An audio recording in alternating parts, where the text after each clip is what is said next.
আমি একটা কাম কৰি আছো ওহলি কৰি আছো নেকি বিয়া ওহলি কৰি আছো বিয়া ওহলি কৰি আছো নেকি বিয়া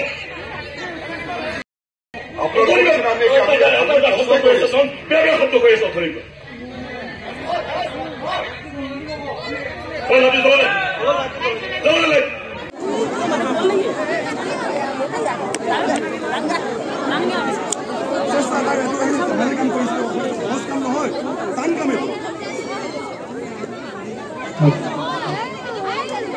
Hello.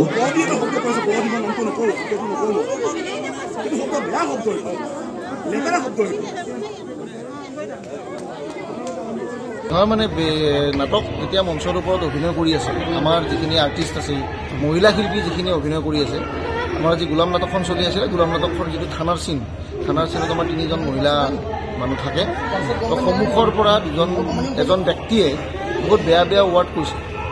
যিটো ৱাৰ্ড ধৰক মই আজি আপোনালোকৰ আগত ক'ব নোৱাৰিম এনেকুৱা এটা শব্দ কৈছে যিটো শব্দ কোৱাৰ কাৰণে আমাৰ আৰ্টিষ্টখিনি বহুত লজ্জান্বিত হৈছে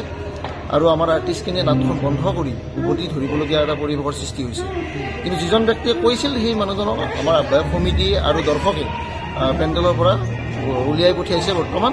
আৰু আমি বৰ্তমান এতিয়া তেখেতসকল আকৌ নাটক আৰম্ভ কৰিছোঁ দৰ্শকৰ মাজত কিন্তু বৰ্তমান যিখন কমিটি আমাক মানে ইয়াত নিমন্ত্ৰণ কৰিছিল তেখেতসকলৰ মানে সমিতিখনৰ দুৰ্বলতা বুলি ক'ব নাযাওঁ এইটো মানে অডিয়েন্সৰ কাৰণে হৈছে হয়তো তেওঁ নাটকখন চাই ভাল পোৱা নাই হয়তো সেইটো কাৰণে তেখেতে আমাক এনেকুৱা শব্দ কৈছে মই আশা কৰিছোঁ যে অনাগত দিনত ধেমাজিবাসীৰ ৰাইজৰ ওচৰত মই অনুৰোধ কৰিছোঁ যে এনেকুৱা মিছবিহেভ যাতে শিল্পীখিনিক নকৰে আমি একটা কাম কৰি আছো ওহলি কৰি আছো নেকি বিয়া ওহলি কৰি আছো বিয়া ওহলি কৰি আছো নেকি বিয়া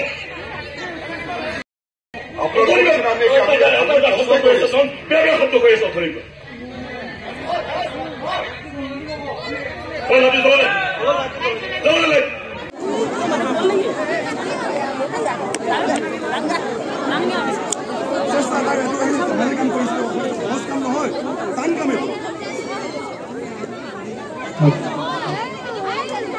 Hello.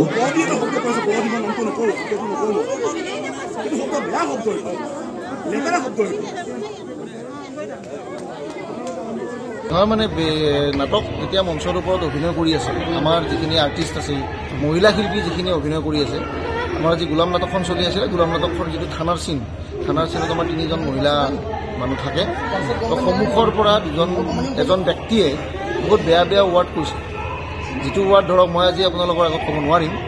এনেকুৱা এটা শব্দ কৈছে যিটো শব্দ কোৱাৰ কাৰণে আমাৰ আৰ্টিষ্টখিনি বহুত লজ্জান্বিত হৈছে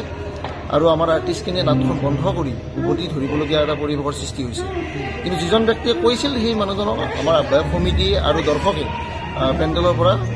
উলিয়াই পঠিয়াইছে বৰ্তমান আৰু আমি বৰ্তমান এতিয়া তেখেতসকল আকৌ নাটক আৰম্ভ কৰিছোঁ দৰ্শকৰ মাজত কিন্তু বৰ্তমান যিখন কমিটি আমাক মানে ইয়াত নিমন্ত্ৰণ কৰিছিল তেখেতসকলৰ মানে সমিতিখনৰ দুৰ্বলতা বুলি ক'ব নাযাওঁ এইটো মানে অডিয়েন্সৰ কাৰণে হৈছে হয়তো তেওঁ নাটকখন চাই ভাল পোৱা নাই হয়তো সেইটো কাৰণে তেখেতে আমাক এনেকুৱা শব্দ কৈছে মই আশা কৰিছোঁ যে অনাগত দিনত ধেমাজিবাসীৰ ৰাইজৰ ওচৰত মই অনুৰোধ কৰিছোঁ যে এনেকুৱা মিছবিহেভ যাতে শিল্পীখিনিক নকৰে